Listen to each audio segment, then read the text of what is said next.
I've still not gone to bed. Well, it's part 2 of Daddy's Stinky Podcast. So now that little bit of ego has been massaged, it's time for part 2 of our podcast with Rich Northwood about the Monroe Institute. This will wrap it up. I hope you enjoyed the first half as much as I enjoyed doing it. I hope you enjoyed the second half as much as I enjoyed doing that. If you're bored of listening to these podcasts in 2 parts, I'm going to keep saying this. You can go to Patreon and you can pay me $2 and upwards, and you can get the podcasts early and in full. If you do it today, there will be at least 2 full episodes that you haven't heard, all sat there waiting for your ears, waiting for you to get up to date with what we've been talking about. Because obviously there's topical stuff that goes on, haven't we? We've done 2 shows very near on things like the Georgia Guidestones getting blown up. So that they've already gone. That's already happened. But you haven't heard the podcast yet. So sign up to the podcast. You get them early. Makes me happy. You'll have also noticed that now Musty Audio has a new logo, and we're back to just being called Musty Audio without the War Room thing. That is in preparation for something very cool. By now, hopefully, I'll have heard something more back about it, but Musty Audio should be going out live on New York City radio. So we're ironing things out. I want to make sure that I want to make sure the podcast gets out to people as normal, and that doesn't suffer. But Billy Ray Valentine from the Infinite Fringe podcast has set a radio network up and graciously asked me to be part of it, which I think's crazy and probably a bad choice on his part. But yeah, so hopefully, if you're in New York, if you're a listener in New York or maybe surrounding areas, I'm not quite sure on the scale of it, you will also be able to listen to the podcast live as we do it. Won't that be exciting? Anyway, without further ado, here is the last part of this podcast.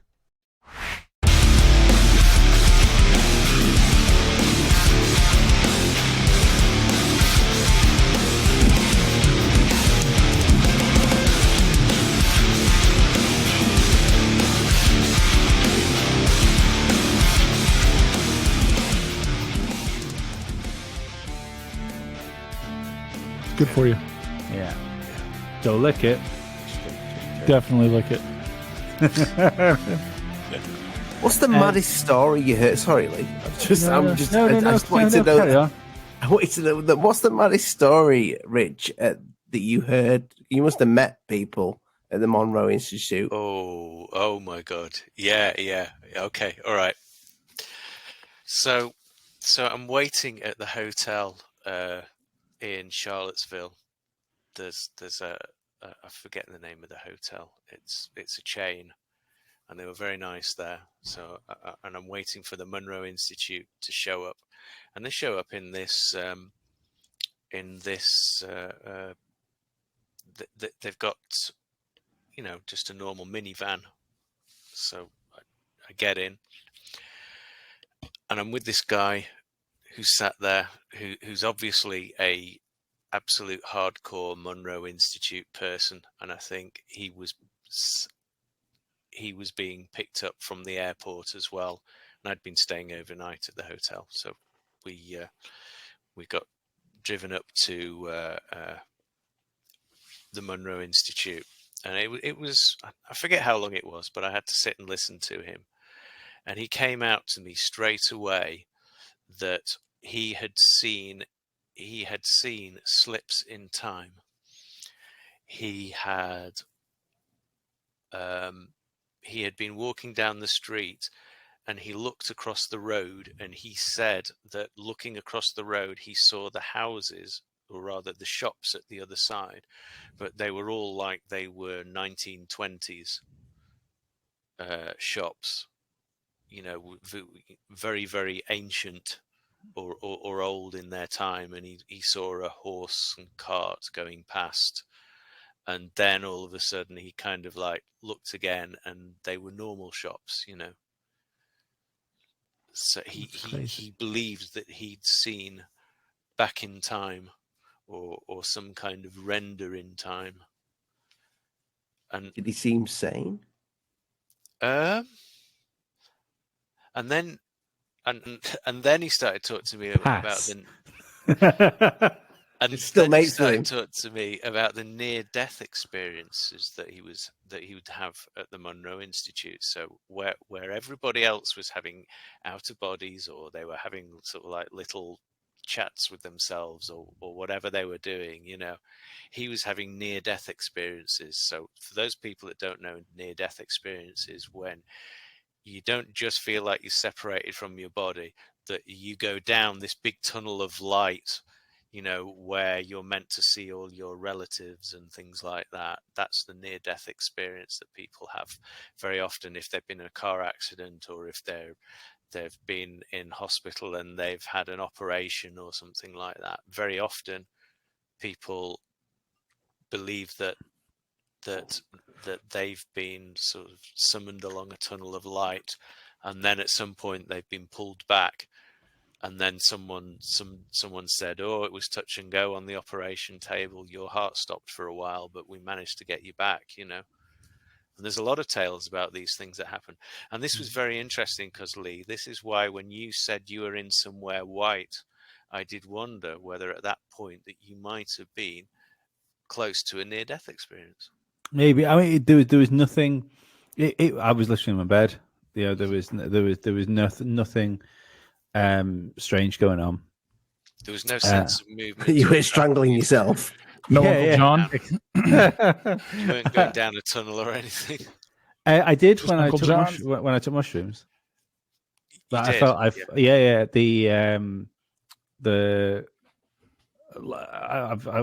have I told you this story before? I think you might have done, but maybe you can repeat it for the podcast. But yeah, no, I'll do the short version. But essentially, I ended up taking too many mushrooms. Like more, it was the first time I'd ever done anything like that. Oh no, sorry, not drugs, but first time I ever took hallucinogens. And I'd eaten before I met my friends, and I hadn't thought about how digestion would like slow things down and change it where they were all on an empty stomach. So they were all coming up. I wasn't, and there was we hadn't made tea. There was just a pile of mushrooms on a table that had all been dried out on a piece of newspaper. And I fucking love mushrooms. And I just kept eating these motherfuckers like they were fucking popcorn in a bowl. And long story short, we went for a walk. One of the strange things that first caught my eye with it was I could see the yellow buds on gorse like glowing and leaving like trace marks as I walked past them. And obviously, like I'm a painter, so I'm fairly up on color and how we see color and why we see color. And because it was so late at night, that was the first thing that sort of confused me. Was I don't understand why I'm seeing such vivid colors, because there's no light around. Like you can't see colors you can't see colors without light. Simple as that. And so that was weird.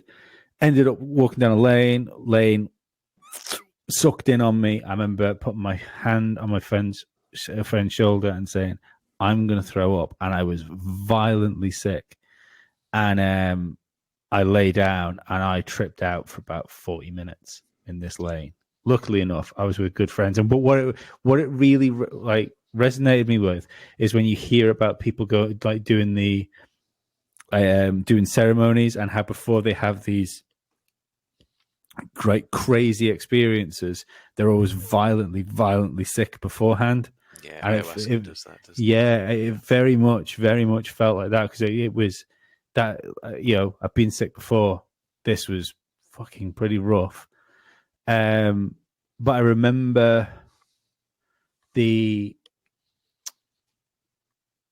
feeling of lying, and I felt, because at first I still had the I was worried. I remember being worried because I was lying down, all my friends were around me. I didn't think they'd leave me, but I was worried about looking stupid for a while. I was worried about that sort of a peer sort of thing. Then I felt water underneath me, And the first thing I thought was, I thought I'd pissed myself when I was unconscious, and that really shook me up. And then I realized that wasn't the case. I was floating, and that was I felt the floating tunnel thing. But then there was like a whoosh. I felt like I was forced through something. We had the lack of physical presence is what I put it to. And this is the really weird thing about this is years ago. This is not something that happened yesterday. And I can still recall the beats of what happened so vividly. And it's when you think about the amount of times that you try and remember something just when you're out for a night out, just when you'd had a few drinks, and you're like, oh, Dave was there, wasn't he? I'm sure Dave was there. Well, no, Dave wasn't. It was Chris.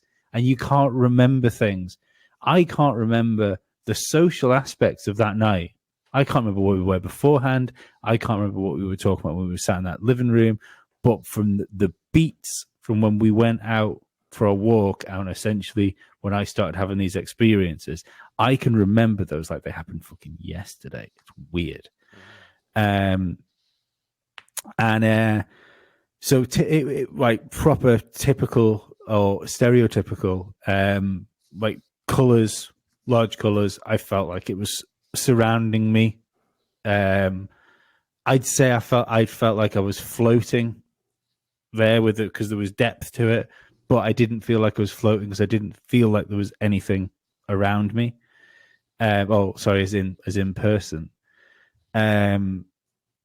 That's when I realized. Oh, sorry, not right at that moment, but it's because of that I worked out what people meant by losing a sense of ego, and because I'd always tied ego to arrogance and not ego to a sense of self. The true definition of what an ego is. And then that's when I remember looking up at these big black entities. They were like. For all the world, they looked like they were wearing cloaks because they clearly had a head, and they sort of they tapered in from the shoulders. They were quite long. Reaper. Kind of. Sorry, like shadow. Yeah, more like because there was no discernible detail on them, but it didn't feel like they were. It wasn't like it was just like a black figure. It felt like a black figure which had something wrapping around it, and they surrounded me. I'd say there was about 8 of them. 8's always a number I seem to remember in my head, but I can't be sure if that's what it was. And I felt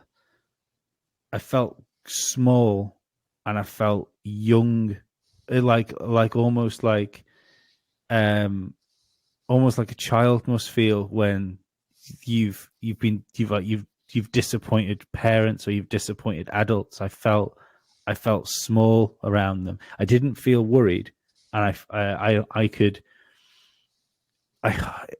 I felt their emotion towards me. I felt the pity they felt. I could feel like it was a thing, like it was my own emotion. And they stayed stood around me until I woke up. And I will argue to the fucking day I die, probably, when I'll find out one way or another, that these were real entities, that this was a real, whatever real is, thing. And I think the pity I felt was they knew that me because we were talking 20 years ago, we're talking here. I don't think they thought I was ready to be where I was. And I think I don't know if there was danger outside of them, but I felt like those things surrounding me were some sort of protection. Mm-hmm. And then I woke up. I got up. Anyone listen to this that knows the TT course, I was, as you come off the mountain road,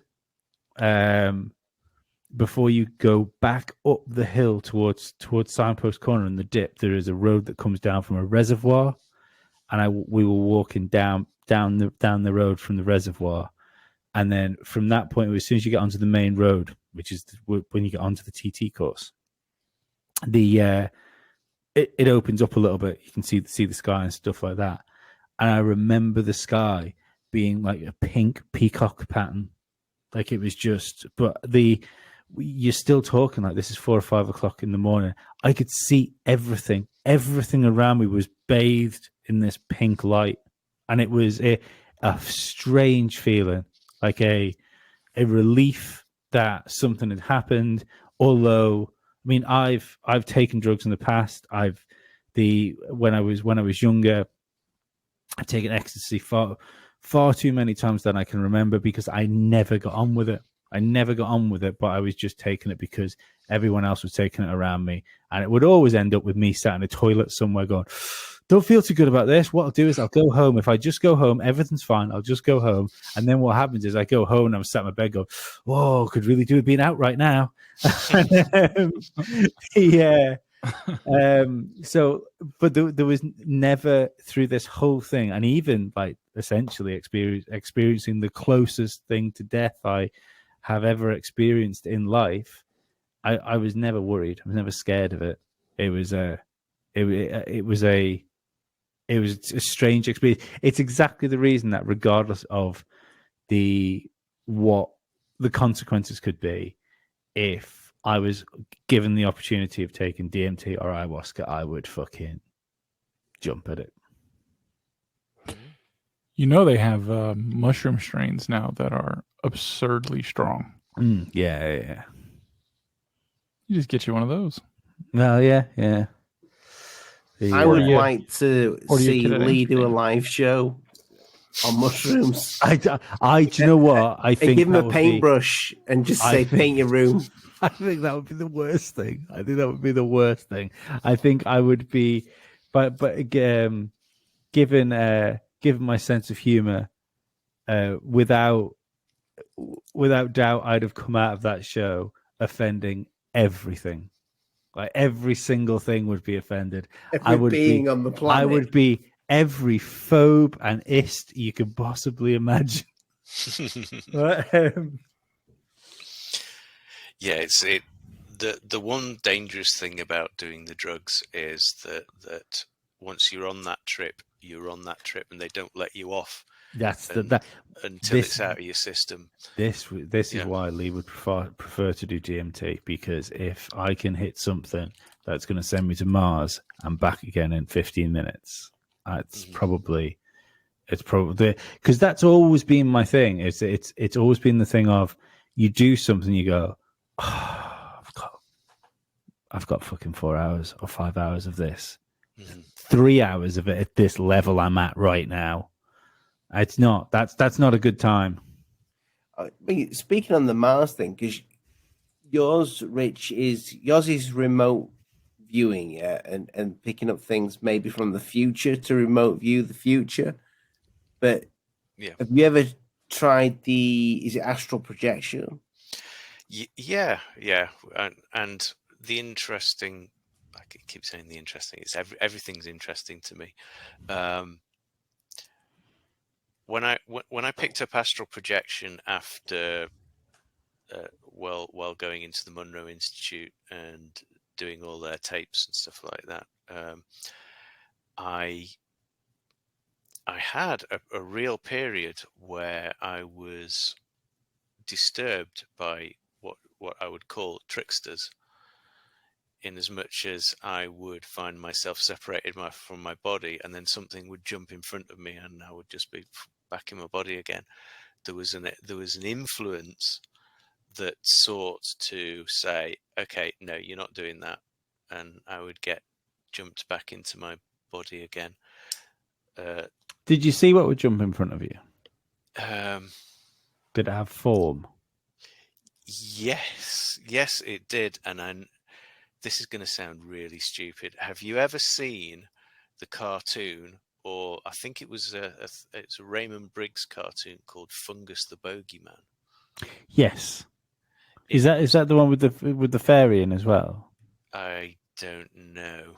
I think I know what you're talking about. Fungus the Bogeyman. Anyway, it was something that was shaped like that into. It wasn't, but it.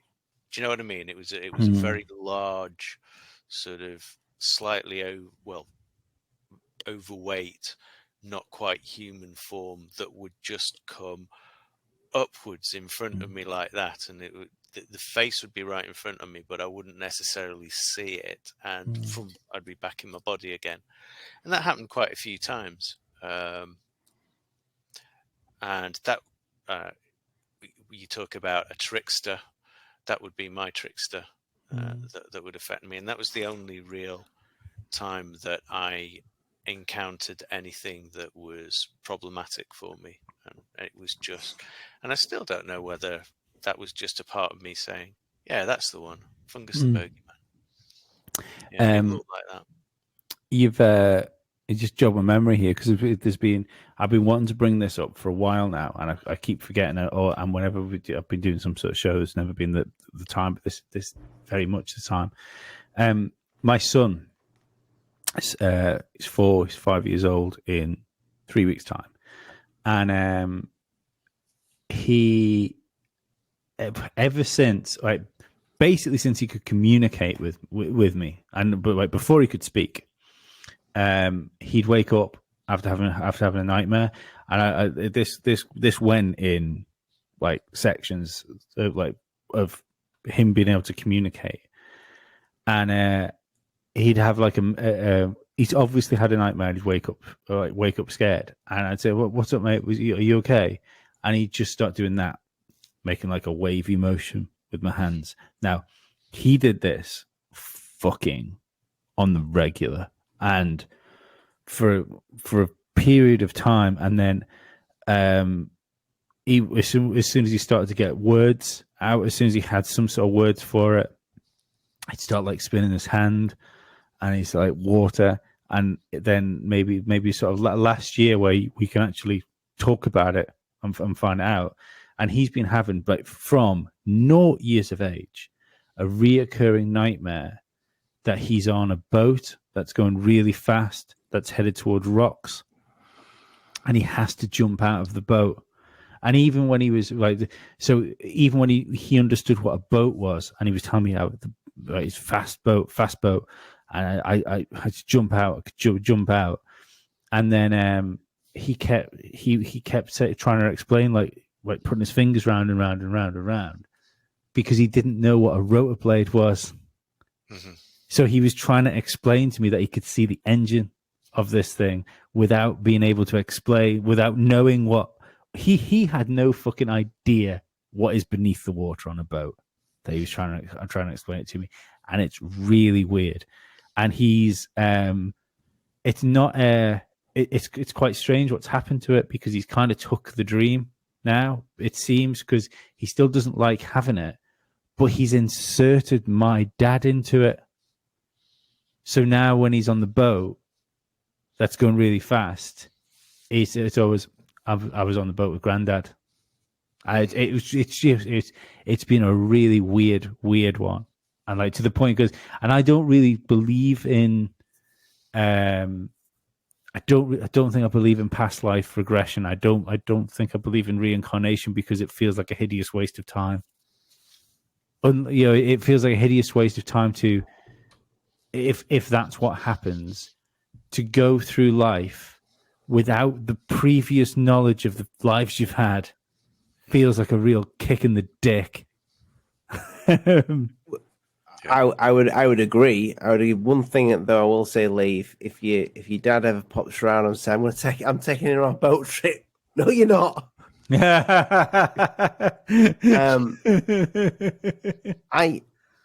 don't know if I ever told you fellas this, but our oldest, when he was about, I'd say 3,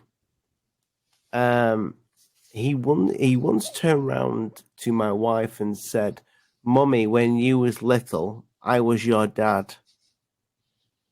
Her dad's dead. He's been dead for years." and it was just so odd that he came out with this. The oddest thing. She said I didn't hear this. She came in. She told me about it. She said when he said that, it sounded so sincere and very, very strange. But the reason why I bring that up is you just said there, then, Lee, you don't believe in. It seems a pointless thing, reincarnation. Yeah, I don't want to believe in it. I think that's the thing. I'm not writing off as like this cannot be what it is. But as I said, I think the idea that we would continue to play the same game over and over again without learning the lessons from like the game before, so we can use that in the next one. Maybe we do because that's one of the things that I remember from being a kid, and I think I have told you fellows this. In that case, my son should have known what a fucking rotor blade was from day one. Is that I had a reoccurring dream that I used to fall off a balcony. And I'd wake up all the time. I remember it. I can remember the hallway of this weird house with really polished floors and a balcony along the landing. I'd walk across into the bedroom. The bed had purple silk sheets on top of it. And purple again, that's odd. And I'd walk out to a balcony and look over it, and then I'd wake up. So I'm assuming I fell. I don't know if I fell or not, but I had that dream quite often when I was a kid. What did the balcony look like? The railing? I don't know what the railing looked like. In all honesty, I couldn't tell you if it was wrought iron, if it was wood, if it was stone. I could just penises. All I can picture is opening like some curtains to a balcony, leaning over. Okay. So it could have been a balcony or like a window ledge, but it was went out like that from the room. But the main thing I remember is walking down the hallway, like upstairs landing, but really big wooden flooring with like a wooden banister going round where the stairs would go down. Walking into this room with a double bed, silk sheets, purple. That's interesting for a lot of reasons. So, do you remember like light switches, electricity? I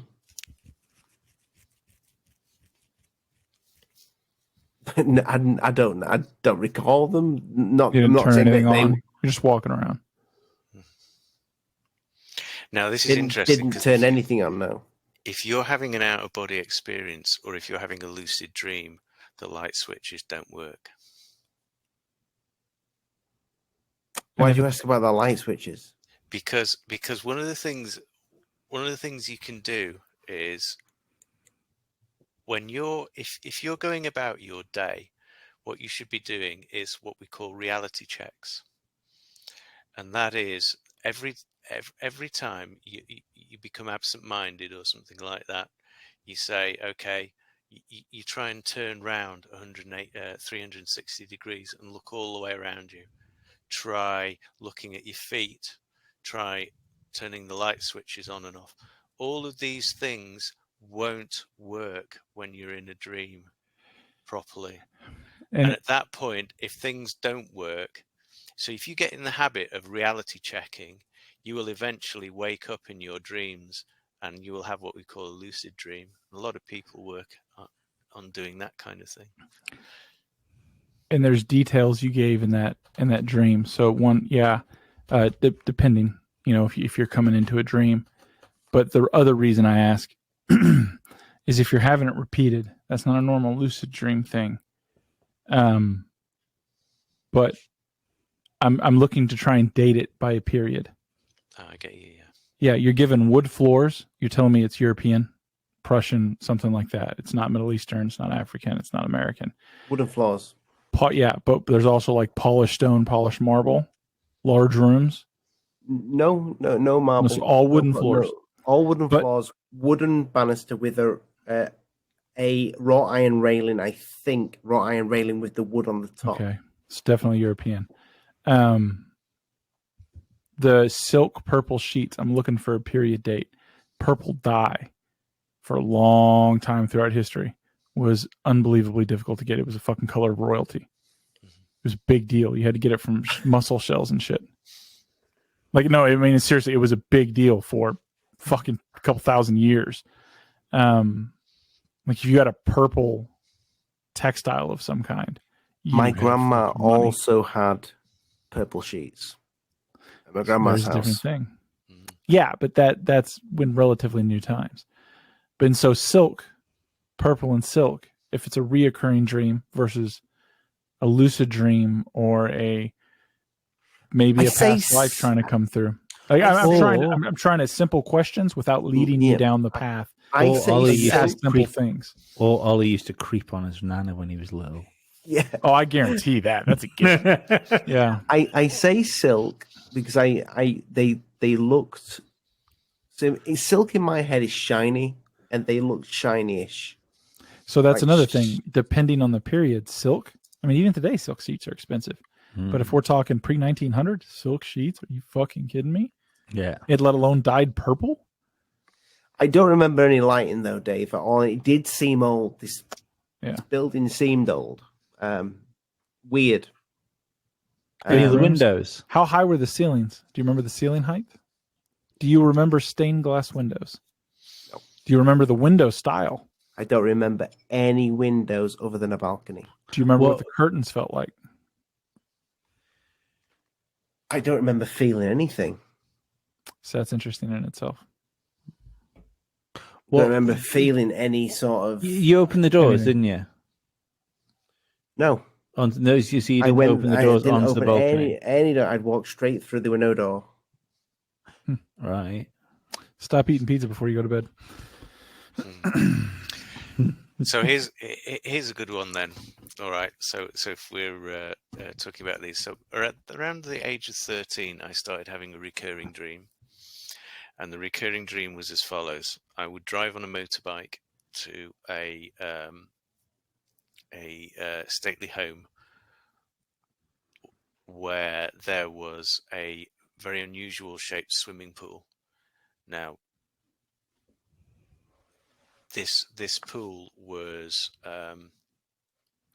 had a shallow end where where there was no traditional way of getting out of it. It just went straight up really, really high. Never seen a pool like it then.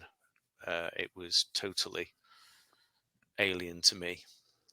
And then at 18, I went for a job at a hotel, a local hotel, and it was to work at a leisure club there. So I went to the leisure club, and they were actually building the leisure club. This is 5 years after my recurring dream. Mm-hmm. So they showed me, so I had the interview, then they showed me around the leisure club they were building, and when I took one look at that swimming pool, I realized that it was in my dreams. That it was that swimming pool, absolutely. And my dad had run me to the given me a lift to the interview. So I got back in the car and he drove me back. He said, "How do you think it went?" I said, I've got the job. And he's going, "Well, have they told you you've got the job?" And I said, "No, I've got the job. I know I've got this job." And yes, I got that job. I'm going to say it'd be an anticlimax if you.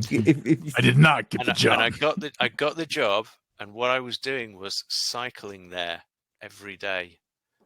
And a few months later, my dad went and bought me a motorbike so I could get to and from without wearing myself out. And I never told him about that dream. Wow. It all happened quite unbelievably like that. Yeah, I think there's a lot. So like we've been talking a lot about like consciousness and body, and my nickel thoughts, which are definitely not even worth that. I think somehow consciousness is tied to the body. I think when you're younger, it's looser. Mm. I think all these psychedelics, whether it's incredible amounts of THC, psilocybin, DMT, whatever, somehow chemically loosens the bonds that hold. So does dissociative state. Yes. So does getting both sides of your brain to work together through frequency, vibration, neural stimulation, whether they're using sounds, chanting, focus, because eventually, like Rich said, you can learn just to do it. Or magnetic induction, which they've played around with too. Devices they built to try and get people to read each other's minds, which actually worked pretty fucking well. That's what it is. And I think it always leaves more questions than anything. I always say, I am not this body. I am. This is just a meat suit. Just a meat suit. Well, it's the Monroe thing. It's I am more than my physical body. Yeah. And because I am more than my physical body, I can perceive that which is beyond physical reality.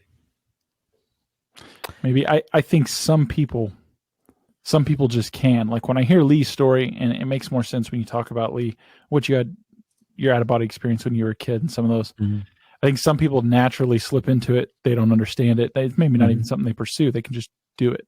Some people train to do it and do it well. That's great. Some people can just do it. And if they train, then they're, the next swan. But maybe those figures were helping you. Bingo swan. Yeah. Yeah, well, you got to give the people something to Google. I don't like to give it all away. Do you think maybe that's as we get older, we've trapped ourselves in a prison because of our own our own pursuit and understanding of science? I'm more than on board with the idea that consciousness isn't actually linked to the brain, and the brain is a receiver for consciousness. Yeah, we've got stories of like people that have. I mean, don't get me wrong. Obviously, we have stories of people that have horrendous brain injuries and like never come back from it. But we've also got stories of people that have like huge portions of their brain removed and remain the same people they were before those operations happened. So it could it be a case of where we've, with our own limited understanding of what we are as animals, we've created a prison for ourselves. So when you say we're more attached to their consciousness is more attached to physical form, it's because essentially from the minute we start learning about what our organs are, what they're for, we're just constantly looking at ourselves as this physical, biological creature, and we never think of ourselves as anything else. I think it's insane the amount of research and things we do on a day-to-day basis. To like looking at medicine, fucking making cars, fucking electronic drum kits. We do so much research into so many things and do such little research into consciousness and what happens to us after our bodies finish. It's fucking weird. I think that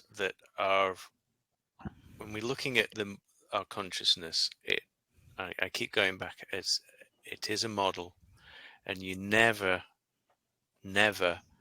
confuse the model of reality with reality itself, because it can very, very vastly deviate from it. And we're seeing that in terms of the rise of oppressive ideologies at the moment. We see that about denying various sciences. That happens a lot. People getting ideas like the flat earthers and a lot of some of this identity stuff that's coming out as well. It's very, very interesting that our models and all of this transhumanism that's happening as well, in terms of people trying to fiddle around with their bodies and try and interface their minds. We're talking about Elon Musk's Neuralink that he's doing as well. Where is this model going now? Well, it's going to be the great gamble, isn't it? Because at some point, probably probably, hopefully, our lifetimes, if we all live till ripe old ages, I think there are going to be characters like Musk, especially if we have it's going to take like a quantum leap in technology, and in the same type of thing as oddly enough, I and my son have started watching the 1980s Teenage Mutant Ninja Turtle cartoons. That's what we're watching now. It's fucking great. I didn't realize how prophetic. You talk about the Star Trek communicators and stuff like that. Mm-hmm. In those cartoons, Shredder and Krang had flip phones that did video chats. Yeah, and it, obviously at the time, yeah, of course they're fucking sci-fi supervillains. Of course they've got technology I don't understand. But in 1975, they were fucking FaceTiming each other from parallel universes. I've kind of lost where I was going with this. Did you ever see? Transhuman. Did you ever see Dick Tracy? Yes, with the watch. Yeah, the communicator on the watch. Wrist. Now you have Apple Watches. Yeah.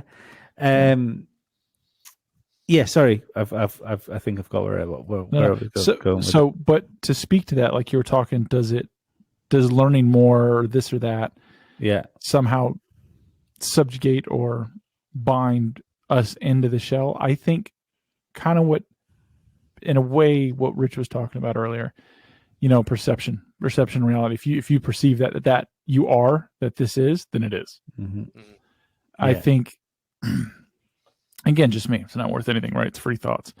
But I've always believed this. That's kind of like maybe almost a personal motto. If you can see the bars, you're not a slave anymore. You're now a prisoner. And the first obligation of the prisoner is to escape. Mm-hmm. Right? All these things that chain us, the TVs, the cell phones, the news, the things that bombard us. Do you think that's what these people are trying to do, is trying to escape? I think they're fucking terrified of death.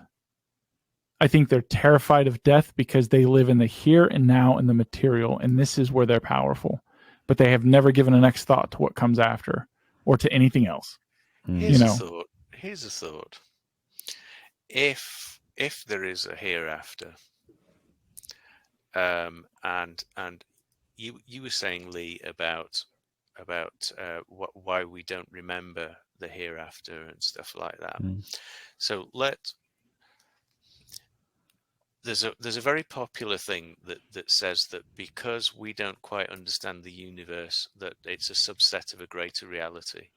And then you're talking about, are we living in a hologram? Is this a holographic universe? Is this a simulation, or is this reality? And if people are doing consciousness, trying to become aware of whether this is a reality or a simulation or not, are you then trying to cheat a game which will prevent you from growing, because this is the rule set that we're meant to be living in, and it's there to serve a purpose? I still say that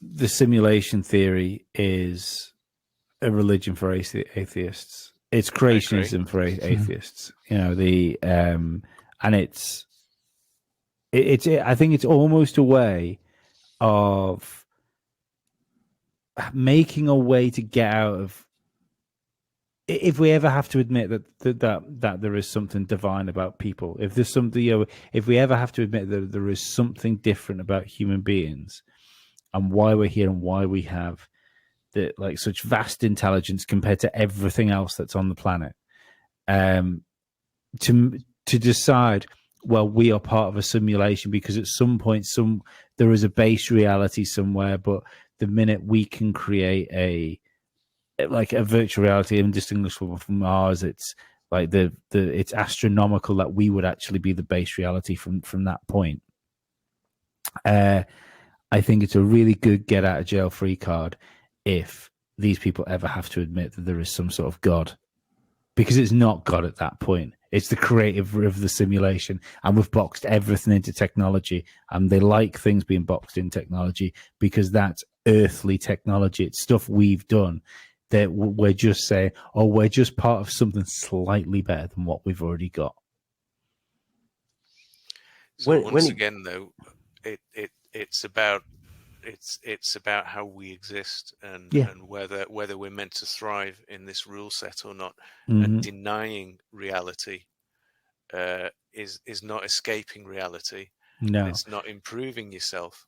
Well, just to quickly to go back, I see Ollie wants to say something, but just so people don't think I am. No, not to you. I'm saying sorry for me butting in. Just so people don't think that was a really good podcast. Apart from Lee just talked randomly about the Teenage Mutant Ninja Turtles having phones for a second.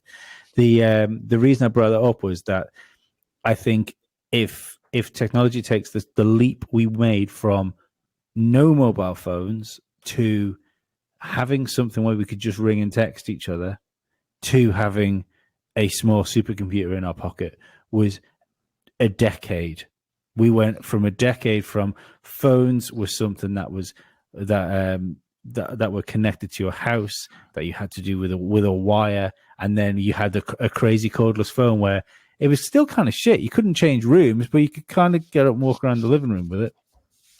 If we can do that with Neuralink, you're going to have a big problem, because I don't know if I know, Dave. I know what you're going to say here, because you're going to say that you don't believe this anyway, that the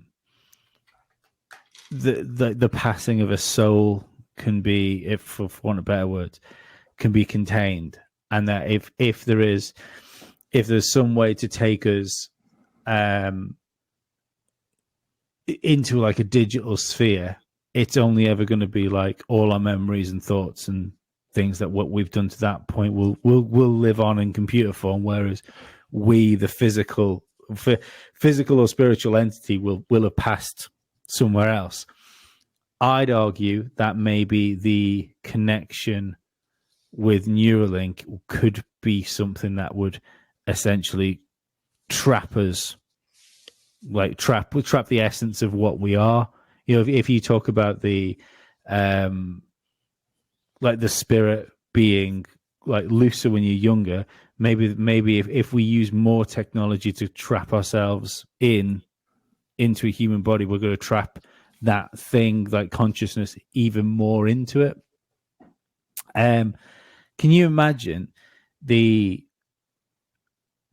conversation you're going to have with yourself if let's say we launch Neuralink tomorrow, and what it is we help people that can't fucking smell, and we help people that have got chronic pain get rid of chronic pain.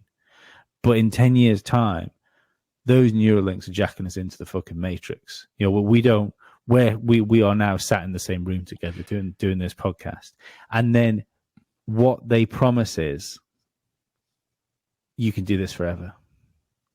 You can do this. You can do this forever. You can never lose your children because they will grow old, and then they will Neuralink, and then you can stay with your family. You'll never have to go through the fear of not seeing your son the next day. That is going to be an incredible temptation to turn down. Oh, I mean, if you can afford it, there will definitely be people do it. I mean, the people vying for it the most are the ones at the top. I'm telling you, man, that's. I think that would dribble down quickly, because if this thing is there for what it is, they're going to want it populated. See, this is based on huge assumption. Like, I guess we're kind of shifting out of that, that we understand how memory works, that we truly understand how the brain works. They don't have a fucking clue. No, I know neuroscientists. They don't know, especially when they're honest. Like, no, we know this connection does this. This part of the brain kind of does this. But there are people with half a brain that are fine. And that's what I meant before. Yeah. I have a friend who took a severe beating, had some trauma. He can't smell anything now, because a neural synapse fires the wrong way now because of the TBI he received. I received a couple TBIs. I didn't notice anything. What's TBI? Traumatic brain injury. Oh, okay. Yeah. So If I had a hit to the head, if I had hit his head, it'd just be like a traumatic injury. It might just be a concussion. So to go into a TBI, like it'd have to be a severe concussion or like, so I got 2 very severe concussions back to back, and I had swelling on my brain that pressed into my optic nerve. I didn't know who I was or where I was for 2 weeks, and I went blind and I was hospitalized. And then it took like another couple months for me to be able to like talk. What happened? I don't want to talk about it, but yeah. So shit happens. I don't remember any of it, so it clearly wasn't that bad. But yeah, things happen. But again, it comes down to how does the brain and the mind work? We don't know. They genuinely don't know. Dude, how does ATP in the cell manufacture? They can give me a reference in the fucking book and show me how it is. The reality is, though, when you look at that, when you're taking one actual chemical frame and turning it into another, when they say, oh, when it gets to the, rough endoreticulum, it's magic. I don't know. Nobody knows. Oh, Ollie, did you have something you were going to say? Yeah. It was kind of like on the back of what Dave and Lee have just been saying about the brain being just, you can get so much of it removed and you'll still function. It's like you smash your mobile phone into pieces, yeah, it'll still probably ring, but will it function properly? It may do. Sometimes the screen won't work properly, but everything in the background is still there, operating. Maybe the brain is just that. Maybe the brain is just the receiver. Receiving the consciousness is in the cloud. Yep. I was actually just about to say that. I've often thought that. I thought maybe, like a ham radio setup or, a short band radio. If you're familiar with like encrypted like broadcast and technology, maybe this skin suit is encrypted for my consciousness. I don't know. Well, we'll get to a point where if all of this happens, I mean, human consciousness is polarizing at a very rapid rate. From what I see at the moment, and we need to talk, I think, just to set out another thing, and that is about entropy and what entropy is. Okay, so if you look at a car battery, if you charge a car battery up, all of the molecules align up north south north south north south. It's very organized in how it's set up. And that is a very low entropy state because all of it is organized. So when you discharge that battery, the molecules inside get more and more disorganized as the charge goes away from it. So a low entropy state is organized and capable of doing well, doing effort, yeah. And a high entropy state is disorganized and low capability. Yeah, so when we talk about entropy, we talk about a state of disorganization in the components of a larger system. Okay. The human race has been for a very long time in a state of high entropy. And the reason is that we've always been warring, we've always been arguing with each other and things like that. What's happened now is we've all got one of these, and we can now tell the world what we are thinking. And to do that, what that's happened is it's created even more entropy. There's more and more discord.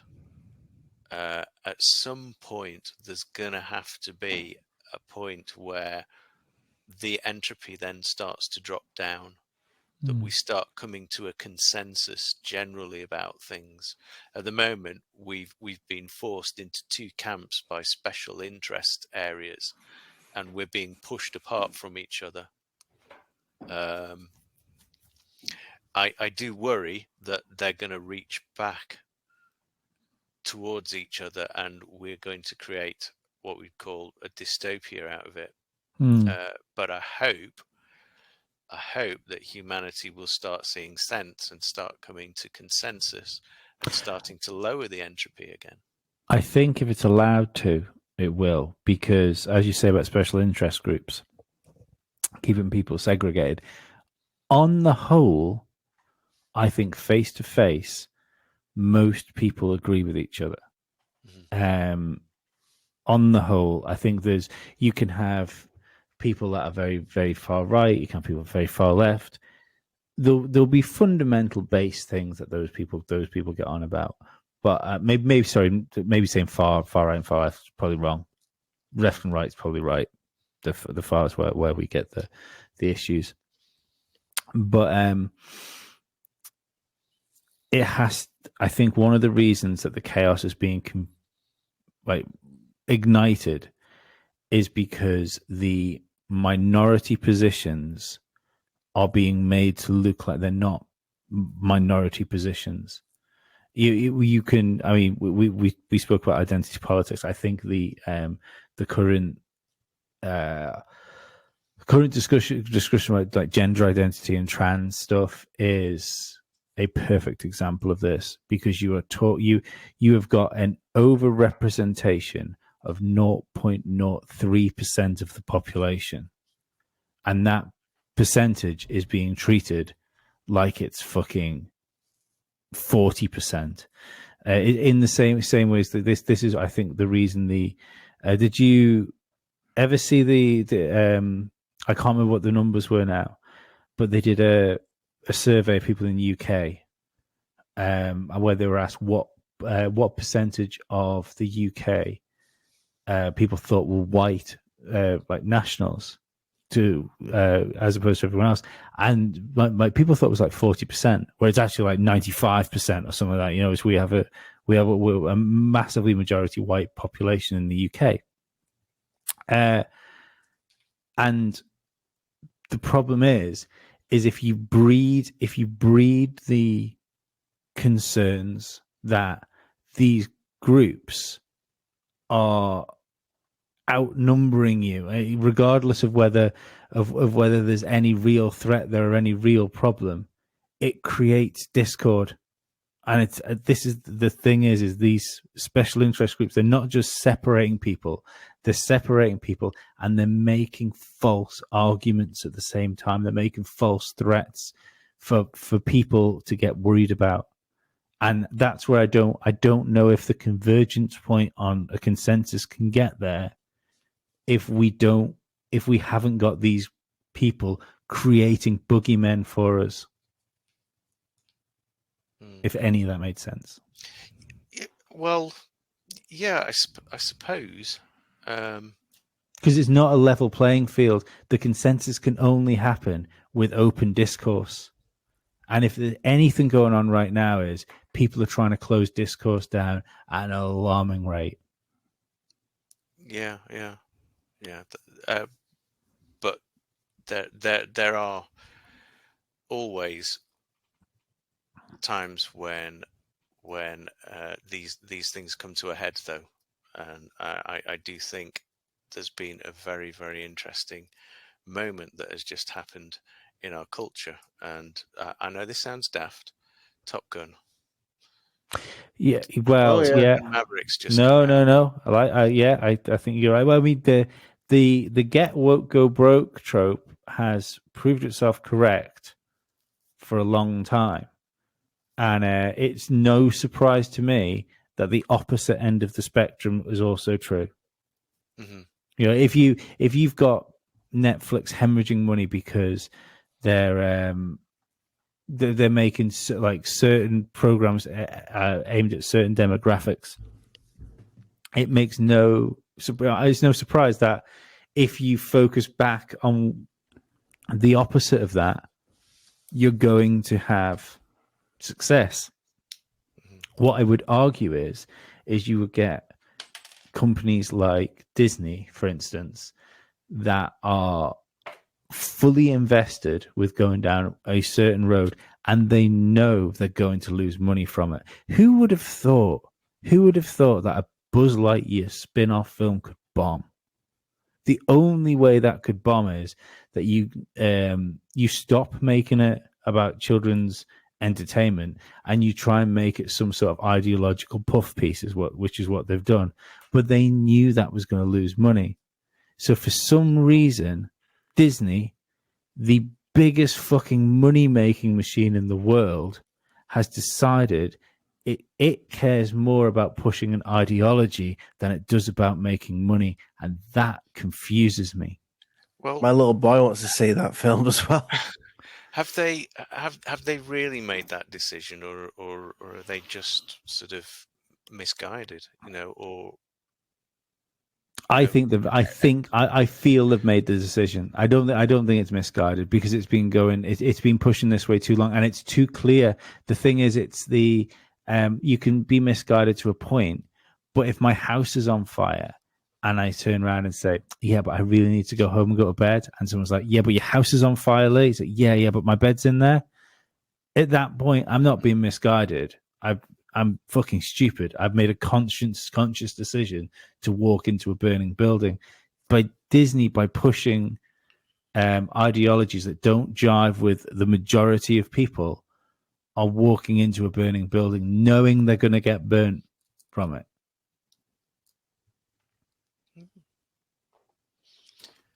I mean, the prime example of that was the Gillette. The best a man can get. Yeah, where they literally just slagged off their entire. Never bought a Gillette product since. Not since. Best a man can get. Yeah. Now, if they did, what is a man? I don't know. I'm not a biologist. XY chromosome.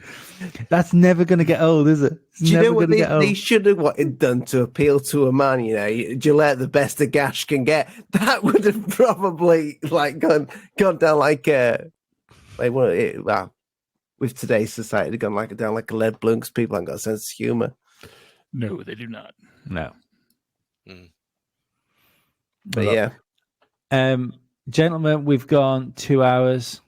I think that's 2010. Is it 2? Oh yeah, 2 hours and 3 on my recording. That's a nice. That's a nice 2 hour part of a podcast. You should end it right now. Why? 333. Oh, it's gone. Actually, it's still 33. Nope, that's gone. Oh, sorry. Now we've got to go for a whole nother hour.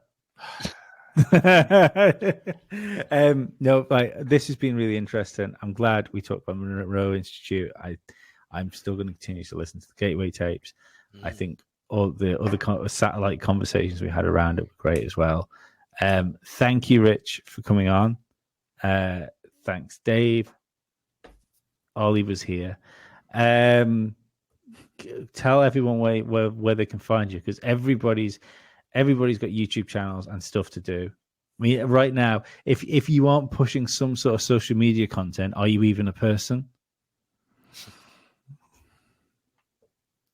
I don't know. No. Well, tell people. I'm a biologist. Tell people where they can find you.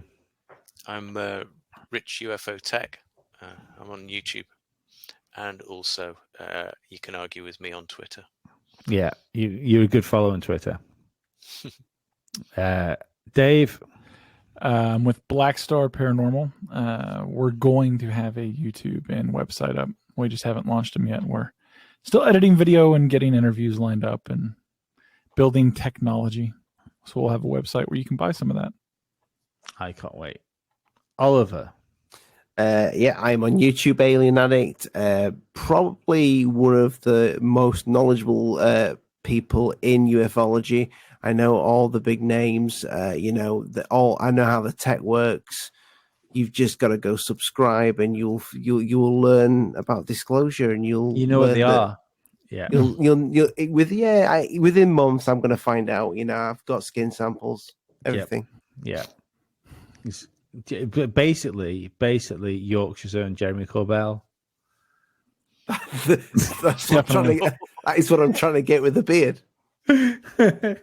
Obviously you listen to Musty Audio. If you listen to this podcast, you already listen to Musty Audio, so well done you.